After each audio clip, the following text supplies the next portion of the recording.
वो कह रहे थे कौन कर रहे हैं? सुरजेवाला जी कह रहे हैं, सुरजेवाला से पूछ रहा हूँ, हम तो उनके प्रवक्ता थोड़ी है सुरजेवाला के। हम ये लगता है बीजेपी पे कि बीजेपी जाति पाति की राजनीति किसने किया आपको ये बात? कांग्रेस पार्टी कहते हैं ये बड़ा कांग्रेस पार्टी का प्रवक्ता थोड़ी भाई समय, ये बड़ा कांग्रेस पार्टी का प्रवक्ता थोड़ी भाई समय, ये बड़ा कांग्रेस पार्टी का प्रवक्ता थोड़ी भाई समय। मैं ये बात कह रहा हूँ कि सबका साथ, सबका विकास और सबका विश्वास। बीजेपी सारे दिन तो हम चला चला हमारे गले दुखने लगे। आप कह रहे जाति पाति की बात करते हैं और कह रहे कौन है? कांग्रेस कर रहा है। जो कांग्रेस इसके अलावा सोच भी नहीं सकती, सोच सकती वो कांग्रेस कह रही है। कांग्रेस की बात का हम क्यों जवाब दें? कांग्रेस ही देंगे। हमने तो सबका साथ, सबका विकास और सबका विश्वास। और उससे बड़ी बात मनोहर लाल जी ने क्या किया? हरियाणा एक, हरियाणवी एक, कश्मीर से लेकर कन्याकुमारी तक, अटक से लेकर कटक तक समान पानी का वितरण किया, समान बिजली का वितरण किया, समान रोजगार का वितरण किया। और यदि फिर किसी को लगता है तो अपना चश्मा चेक कर लेना। वो इससे पहले वाली क्रम में अधिकारियों की काफी कमियां गई हैं और बिजली पानी जो मूलभूत सुविधाएं थी उनमें काफी दिक्कतों का सामना करना पड़ा है। इसी को लेकर लोकसभा में भी दिक्कतें आई। 5 सीटें कांग्रेस जीती, 5 सीटों भाजपा से। अब क्या उन अधिकारियों की कोई सूची ऐसी? नहीं, देखिए, जो अधिकारी की शॉर्टेज थी हम भर्ती कर रहे हैं और लगातार भर्ती कर रहे हैं, एडवर्टाइजमेंट हम कर रहे हैं और उस कमी को भी पूरा करेंगे। जहां जो बात आप कहना चाह रहे हैं, जिन अधिकारियों ने लापरवाही करी है, वो समय समय पे कार्रवाई सभी डिपार्टमेंट भी करती है और सरकार भी करती है। और ऐसा कोई पैमाना तय करके तो ये काम तय नहीं किया जाता। अब यदि कोई अधिकारियों पे सख्ती करते हैं तो फिर कुछ ना कुछ दूसरे मुद्दे होते हैं। जी व्यापारियों को जानबूझ के टारगेट किया जा रहा है, जी व्यापारियों के कर्मचारियों से सरकार को काम नहीं लेना आता।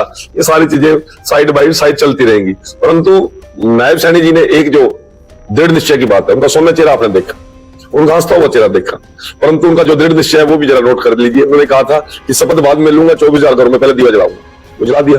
उन्होंने हमसे वादा किया था कि जैसी समाज को पहले आरक्षण दूंगा, पहली कैबिनेट में दूंगा और एक एजेंडे पे दूंगा, वो कर दिया। अब इतना दृढ़ निश्चय मुख्यमंत्री हमको मिला है तो अधिकारी भी अपने आप समझ रहे हैं और समझ जाएंगे। लेकिन कांग्रेस अभी तक जो है नेता प्रतिपक्ष नहीं चुन पाई, कारण क्या मानते?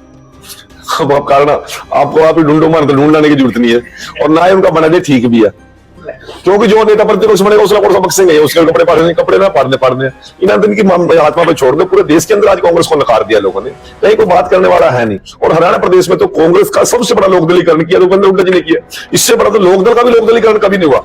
उन्होंने भी अपने बेटे को बचाने के लिए उन्होंने सब कुछ किया और वही सब कुछ भूपेंद्र हुड्डा ने किया। नवीन जिंदल जी को चलता कर दिया पार्टी से, राविंदर सिंह को कर दिया, रमेश कौशिक को कर दिया, धर्मवीर सिंह को कर दिया। किस किस को इन्होंने रखा पार्टी के अंदर? किसी को तो रखा नहीं। और केवल बाप बेटा बचे हैं। ये बाप भी नहीं सोचा कि बेटे का दोनों लग जाए और बेटा भी सोचा बाप वाला काम नहीं बढ़ा, मैं अगला काम में लगूंगा। तो इनका तो परिवार में ही झगड़े चल रहे हैं, मियां बीबी के झगड़े हैं। इसमें कोई राष्ट्रीयता वाली कोई कांग्रेस में बात ही नहीं रही है। एक एक परिवार को टारगेट करके इन लोगों ने राजनीति से बाहर कर दिया। अब किरण चौधरी जी इतना पुराना परिवार था कांग्रेस का परिवार, उसको निकाल और जिसको भी निकालते हैं फिर ये कहते हैं ये ठीक होगा, पार्टी विरोधी कामों में लगा था। जब तक वो कांग्रेस में रहेगा जब तक पार्टी विरोधी नहीं लगती। और इस प्रकार की नियत होती है, वैसी बरकत होती है। जब आदमी अपने पेट से बाहर नहीं सोचता तो फिर रिजल्ट भी इसी प्रकार से आते हैं। हरियाणा प्रदेश की जनता ने कांग्रेस को उसका आईना दिखाने का काम कर दिया।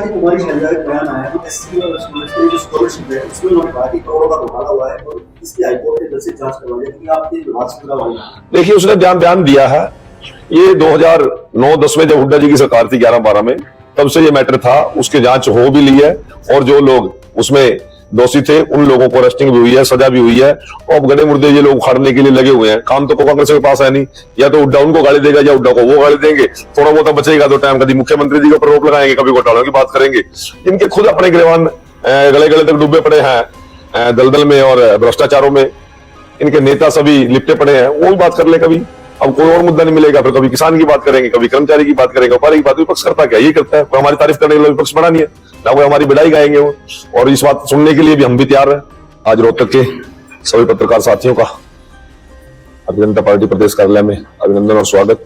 आज आपसे गुफ्तगू करने का एक ही विषय था कि पिछले दिनों पहली कलम से हमारे माननीय मुख्यमंत्री जी ने पहली ही कैबिनेट में उस शोषित पीड़ित वंचित समाज को एक बहुत बड़ी सौगात देने का काम किया। उसके बाद रोजगार का हमारा बहुत बड़ा विषय था।